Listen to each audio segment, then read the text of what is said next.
है कि नीतीश कुमार की कुर्सी किसको मिलनी चाहिए। कुशवाहा समाज का बड़ा नेता कौन होगा जो कि जगदेव बाबू और लौकुश की विरासत है उसको अपना बनाने की कोशिश में लगे हुए हैं। नौ मन तेल होगा ना राधा नाचे। सम्राट चौधरी को भारतीय जनता पार्टी नीतीश कुमार के विकल्प के रूप में देख रही है और यही कारण है कि सम्राट चौधरी को आगे लाया गया है।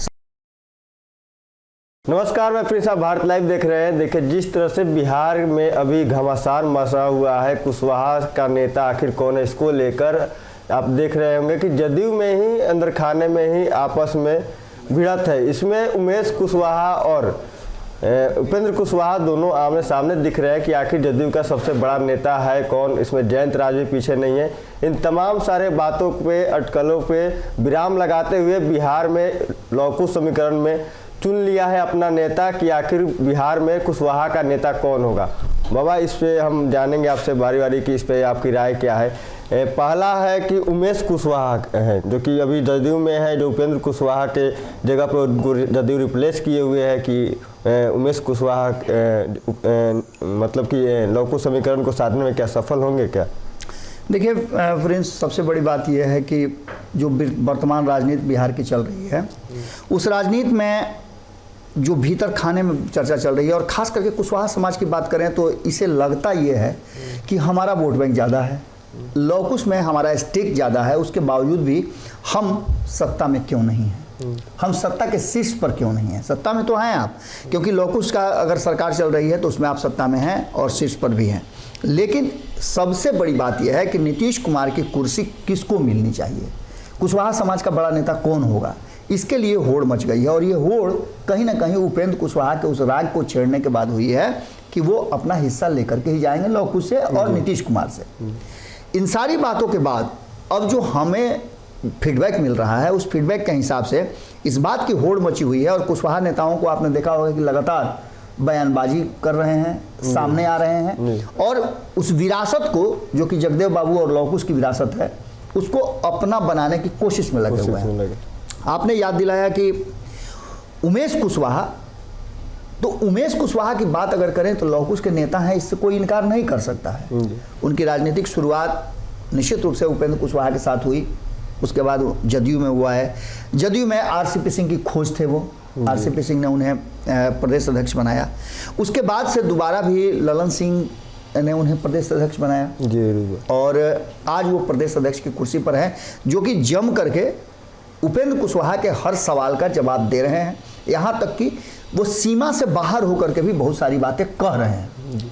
इसका मतलब है कि कुशवाहा समाज के नेता बनने की होड़ में ये शामिल जरूर हैं और पांचवें पायदान पर अगर कहा जाए तो इनकी एंट्री हो चुकी है और लगातार जिस तरह से बयान दे रहे हैं। लेकिन हम सबसे अंत में बताएंगे कि बिहार की जनता जो लौकुश समीकरण को अच्छी तरह से देख रही है और इस लौकुश द्वंद्व को देख रही है, वो एक नंबर पर किसको ले आकर के खड़ा कर रही है। पहला नंबर पे कौन जी? इसमें है दूसरा नाम आ रहा है अभी आलोक मेहता, जो कि अभी पूरे जगदेव प्रसाद की जयंती मनाए थे और पूरे जोरों शोरों से हुंकार भर रहे थे कि अभी कुशवाहा से थी जगदेव बाबू का विचारों को आगे बढ़ाना है। इसको लेकर आलोक मेहता को आप कैसे देखते हैं? देखिए, सबसे बड़ी बात है कि अगर ना नौ मन राधा हो, नौ मन तेल होगा ना राधा नाचे, ये एक बड़ी पुरानी कहावत है। लेकिन खैर, इन सब कहावतों से अलग आखिर लौकुश समीकरण को साधने के लिए जिसके पास सबसे बड़ा वोट बैंक है MY समीकरण का, जिसका दावा भी करते हैं राष्ट्रीय जनता दल के लोग, वहां कुशवाहा नेता को आगे बढ़ाने की क्या जरूरत पड़ी। तो इसका सीधा मतलब समझ में आ रहा है कि जो लड़ाई चल रही है, आप देखते हुए है कि 2 बिलियों की लड़ाई में एक बंदर ने हिस्सेदारी मांग ली और ऐसा ही लग रहा है कि जब गोतिया की लड़ाई होती है तो तीसरा भी चाहता है कि उसमें अपना हाथ सेक ले। बिल्कुल उसी अंदाज में लौकुश की पार्टी कही जाती है जदयू। लेकिन जब आपस में द्वंद्व चल रहा हो और कुछ छिटा रहा हो तो हर कोई समेटना चाहेगा। अब देखते नहीं है कि ट्रक उरक से कहीं तेल उल जाते रहता है, पलट गया तो लोग मार कटोरे छानना शुरू कर देते हैं। बिल्कुल उसी अंदाज में आलोक मेहता को आगे करके कुशवाहा वोट बैंक को अपने तरफ खसकाने की, जबकि आपको पता है कि 2020 के चुनाव में अधिक संख्या में कुशवाहा जीत करके आए हैं राष्ट्रीय जनता दल में। तो अब जो स्थिति है उसमें आगे बढ़ा करके आलोक मेहता को, और चूंकि आलोक मेहता अपनी प्रकृति से अलग बयान भी दे रहे हैं तो इसका सीधा मतलब है कि कहीं ना कहीं आलोक मेहता को भी आगे बढ़ा करके, और राष्ट्रीय जनता दल चाहती है कि लौह कुश वाला जो वोट छिटक के आ रहा है नीतीश कुमार और उपेंद्र कुशवाहा की लड़ाई में, या उपेंद्र कुशवाहा, उमेश कुशवाहा और अन्य लोगों की लड़ाई में, उस लड़ाई का हिस्सा जो है इनके तरफ भी आ जाए, इसलिए इनको आगे बढ़ाया जा रहा है। और जनता ने इनको कौन सा नंबर दिया है हम आपको बताएंगे। जो तीसरे नंबर पे है जयंत राज, जो कि जेडीयू कोटे से मंत्री हैं और उपेंद्र कुशवाहा और उमेश कुशवाहा के बीच में एक भी मेन भूमिका निभा रहे हैं। आप सही कह रहे हैं। देखिए, जदयू के भीतर कुशवाहा नेताओं की भरमार है, क्योंकि लौह कुश समीकरण वाला पार्टी भी है, और जयंत राज के पास बहुत सारा समय बचा हुआ है, एकदम बिल्कुल युवा मंत्री हैं पूरी टीम में। इनके पास अभी राजनीति करने के लिए बहुत समय है, और अभी शुरुआत जब इनका इतना बेहतर हुआ है तो निश्चित रूप से इनको अपने आगे की राजनीति के लिए एक संयमित और स्ट्रेट फॉरवर्ड बातें करनी चाहिए, जो मेरा मानना ये है। और लगभग ये उस दिशा में आगे भी बढ़ रहे हैं। इनसे हमारी बातचीत हुई थी, एक मीटिंग के दौरान इनसे मुलाकात हुई थी, वहाँ हमारी इनकी बहुत सारी बातें हुई, मुझे प्रभावित भी इन्होंने किया कि ये बहुत ही संयमित और संतुलित भाषा का प्रयोग करते हैं, और इन्हें इस बात का एहसास है कि कुशवाहा समाज को क्या चाहिए। उन्होंने कई ऐसी बातें रखी जिसमें कुशवाहा समाज को उसका हिस्सेदारी मिलना चाहिए, और इस हिस्सेदारी में ये कैसे दिलवाएंगे, कैसे सबको समेट करके और सर्व समाज से ये गुहार लगाएंगे कि कुशवाहा समाज जो हाशिए पर चल रहा था उसे कैसे मिलेगा। आगे लौह कुश की जो बात है और लौह कुश के विरासत को संभालने की, जगदेव बाबू के विरासत को संभालने की, तो निश्चित रूप से जयंत राज भी उसमें एक बड़े, कहा जाए तो स्टेक होल्डर है। और चूंकि उस समाज से, कुशवाहा समाज से आते हैं, तो निश्चित रूप से अब जो सर्वे रिपोर्ट आ रहा है, जो लोग लगातार बातें चर्चाएं कर रहे हैं, उसमें इनका नाम भी सामने आ गया है।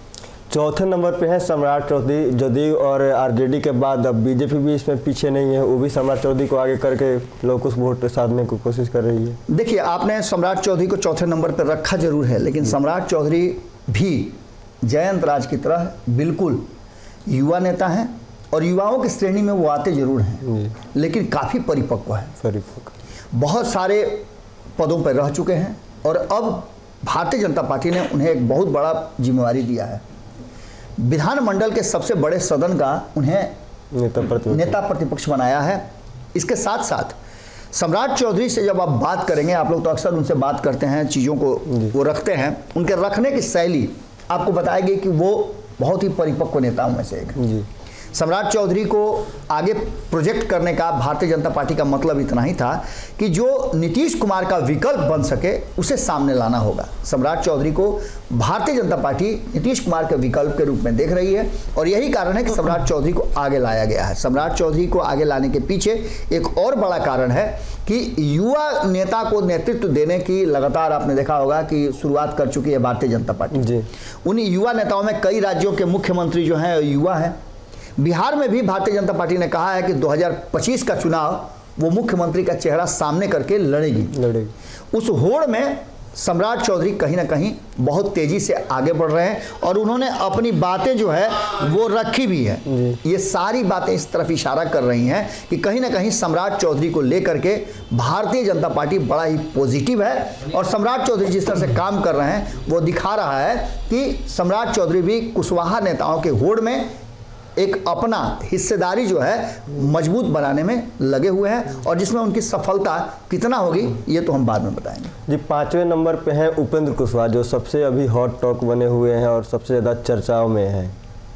देखिए, कुशवाहा समाज को जगाने में, उनको नॉक करने में, और खास करके जदयू से अपनी हिस्सेदारी मांगने में उपेंद्र कुशवाहा ने एक नया मुहिम छेड़ दिया है। आपको पता है कि अब तक जो बातें नीतीश कुमार के लिए कही जाती थी कि नीतीश कुमार लौह कुश की बात तो करते हैं लेकिन कुशवाहा समाज को हाशिए पर रखते हैं जी। इसमें कई ऐसे नेता हैं आए गए, आपने जिन लोगों की नाम बताई उसके अलावे भी बहुत सारे नेता हैं जो कुशवाहा समाज का नेता होने का दावा करते हैं। नागमनी को ही ले लीजिए ना, जगदेव बाबू की विरासत के लिए सभी लोग जंग लड़ रहे हैं कि जगदेव बाबू की विरासत मेरी है मेरी है मेरी है, लेकिन उनके पुत्र नागमनी जो मंत्री भी रहे हैं केंद्र में, चारों सदनों के सदस्य भी रहे हैं, लेकिन उसके बावजूद भी वो अपनी ही विरासत को अपने पास नहीं रोक पाए जी। कभी इधर कभी उधर, कभी अपना पार्टी बनाते हैं, माने स्थिर नहीं है। और लगातार उनका दावा भी रहता है कि हम फलाने को मैंने बनाया, चिलाने को मैंने बनाया, इसको मैंने लेकिन वो अपनी विरासत को अपने पास संभाल करके नहीं रख पाए। यही कारण है कि सभी लोग उस विरासत में से अपनी हिस्सेदारी मांग रहे हैं। जैसे जगदेव बाबू में सभी अपनी हिस्सेदारी मांग रहे हैं, वैसे ही उपेंद्र कुशवाहा ने जदयू से अपनी हिस्सेदारी मांग ली है। और ये हिस्सेदारी उन्होंने ये कहते हुए मांगा है कि हम लौकुश के बनाने में, लौकुश में लौ तो शासन कर लिया, कुछ करेगा। और इस बात को लेकर के उन्होंने कुशवाहा समाज को जगह जरूर दिया है। इस होड़ में जो बड़ी लड़ाई नजर आ रही है वो दो लोगों में नजर आ रही है, लेकिन तीसरा कोण भी बन रहा है। आप ये समझ सकते हैं कि राष्ट्रीय जनता दल में कुशवाहा समाज का नेता कभी भी शीर्ष पर नहीं रह सकता है, क्योंकि वहां विरासत की बात होती है और विरासत में तेजस्वी यादव आगे है। अपने बड़े भाई को ही जब विरासत नहीं दिया उन्होंने, जो कि कहा जाता है कि विरासत में बड़े भाई का हिस्सेदारी होता है, तो राम के तरह उन्हें वनवास दे करके खुद गद्दी पर बैठ गए हैं। हालांकि भरत ने तो कुछ और बात कही थी, उन्होंने खड़ाऊ रख के पूजा किया था, लेकिन तेजस्वी यादव उस विरासत का सबसे कहा जाए तो मजबूत स्तंभ है। यहाँ कुशवाहा समाज के किसी नेता को बहुत आगे बढ़ने की कोई संभावना नजर नहीं आती है, लेकिन कुछ वोट बैंक जरूर आलोक मेहता ट्रांसफर करा सकते हैं। लेकिन इसके साथ बात करते हैं आप भारतीय जनता पार्टी की, तो वहाँ मुख्य लड़ाई में सम्राट चौधरी हैं और कुशवाहा समाज के हक हिस्से को लेकर के उन्होंने जिस तरह से जोत जलाई है, वो जो धीरे धीरे कुशवाहा समाज की तरफ जा रहा है। अब इसकी जंग जो है कहीं ना कहीं सीधी लड़ाई में, हालांकि जयंत राज भी हैं, लेकिन जयंत राज का अभी फेज नहीं आया। बहुत जल्दी जयंत राज भी जिस तरह से काम कर रहे हैं आगे उस होड़ में शामिल हो सकते हैं। लेकिन सबसे बड़ी लड़ाई जो है वो उपेंद्र कुशवाहा और सम्राट चौधरी के बीच में है। लगातार आप देख रहे होंगे कि आपके जो खबरें हो रही हैं उन खबरों पर भी जो कमेंट आ रहे हैं उसमें किसका कितना क्या है स्टेक, ये सारी बातें समझ में आपको आ रही होंगी। और लगातार जिन लोगों का नाम ले रहे हैं, हम चाहेंगे कि भारत लाइव के दर्शक जो हैं वो कमेंट बॉक्स में भी जा करके देखें कि क्या लोग कह रहे हैं। और अगर आप कुशवाहा समाज के नेता हैं, कुशवाहा के हैं और कुशवाहा के प्रति आपका सोच है और ये आप बताना चाहते हैं, दिखाना चाहते हैं कि आप एक्शन में हैं, एक्टिव हैं, तो आप निश्चित रूप से हम आपसे भी आग्रह करेंगे कि आप कमेंट बॉक्स में बताएं कि कुशवाहा का सबसे बड़ा नेता आप किसे मानते हैं। हमारी नज़र में ये लड़ाई सम्राट चौधरी और उपेंद्र कुशवाहा के बीच में है। कई लोग इसमें नंबर 2 नंबर 3 पे हैं, लेकिन 1 नंबर और 2 नंबर की लड़ाई जो है वो उपेंद्र कुशवाहा और सम्राट चौधरी के बीच में चल रही है। ये लड़ाई कहीं ना कहीं कुशवाहा समाज को कुछ देने की है और आने वाला वक्त बता रहा है कि कुशवाहा समाज भी अपनी हिस्सेदारी को लेकर के बिहार और देश की राजनीति में अपना एक अलग पहचान बनाएगा। तो आपने सुना बाबा का साफ तौर पे कहना, उन्होंने बताया है कि सम्राट चौधरी और उपेंद्र कुशवाहा के बीच में एक लड़ाई है जो कि कुशवाहा वोट को लेकर। इसी तरह के तमाम खबरों के लिए हम लोग के साथ बने रहे। आप भारत लाइव देख रहे हैं। अगर ये वीडियो पसंद आई और वह बिहार के राजनीति और बिहारियत से सरोकार रखेनी तो सब्सक्राइब बटन दबा के चैनल के सब्सक्राइब कर ली। ओजे एगो घंटी बा, ओकरा बटन दबा देला से कुल सटीक और मारक खबर रुआ मुफ्त में मिल जाई। अगर रुआ पत्रकारिता के हमनी के नया प्रयोग में सहयोग कर चाहतानी तो ज्वाइन बटन दबा दी। पेटीएम नंबर नोट कर ली 9386816700। धन्यवाद।